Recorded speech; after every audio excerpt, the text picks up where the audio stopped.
for all the presidential candidates who've had run-ins with Black Lives Matters activists, none have been so dismissive or disrespectful as Donald Trump. But it goes beyond just what he says to them when they talk to him. He has to attack people who have a responsible response to Black Lives Matter. So O'Malley, who's been running for the Democratic nomination, had a run-in about a month ago with Black Lives Matter activists. Since then, he has come out with a number of different policies that I believe that the activists would probably be quite positive towards. Because of that, and one other thing, which we're going to get to in just a second, Donald Trump decided to attack O'Malley for responding as an adult to the concerns of his constituents. And he said this about O'Malley. I thought when O'Malley made the statement that Black Lives, then he said white lives matter, all lives matter, and then he apologized like a little baby, like a disgusting little weak, pathetic baby. How can you apologize when you say Black lives matter, which is true, right. White lives matter, which is true, all lives, which is true, and then they get angry because you said white and all? Yeah. We don't want you to mention that. Right. What's there to apologize for? I love this because this is the perfect Donald Trump insult. He rolled it up. He rolled up all of them into one. Disgusting, little, weak, pathetic, baby. If he just added dum-dum. Yeah. And loser. Loser, baby. Just like a loser He's baby. a huge loser. Yeah. Your baby is a loser. You know, I used to add, when we did the Trump thing imitation, dum-dum, loser, baby, right? Okay. And he hadn't said baby in a while. I'm like, is that fair to say? Oh, he actually says baby. He should really Who calls people baby? He should credit you, I think. By the way, if you already like it, you're going to like it even more. Now, why is he bringing this up? I mean, this was weeks ago that happened with O'Malley. Why would he bring it up now? Well, here's maybe why. Trump's jab at O'Malley came the day after the Democrat led a demonstration in Las Vegas for union rights that included Trump International Hotel employees. Let me tell you something, though. This is a good week for Martin O'Malley.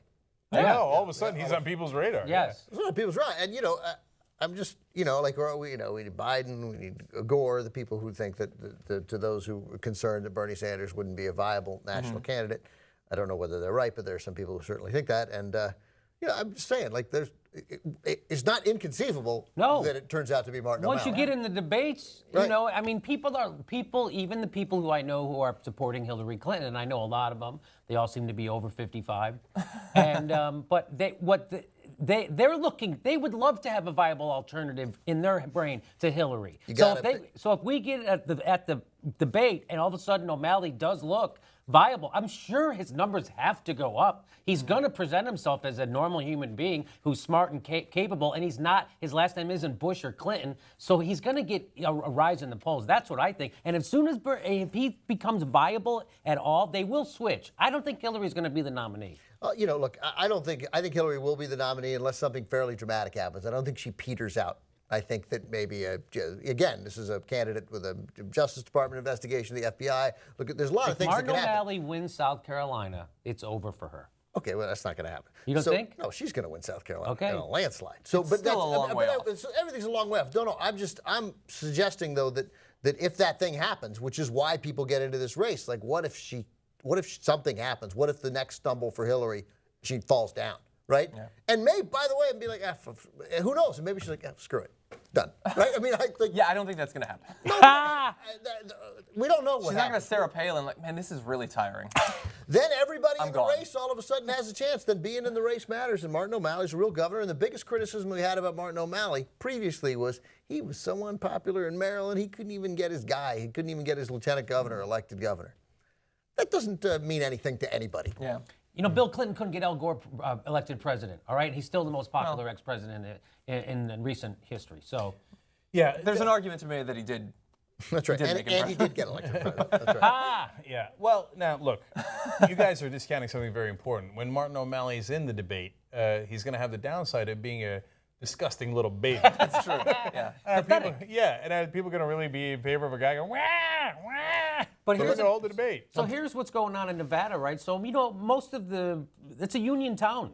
That's right. Because hotel workers and everybody, they're organized, right? Mm-hmm. Well, Trump has one of the few places that isn't union in Las Vegas.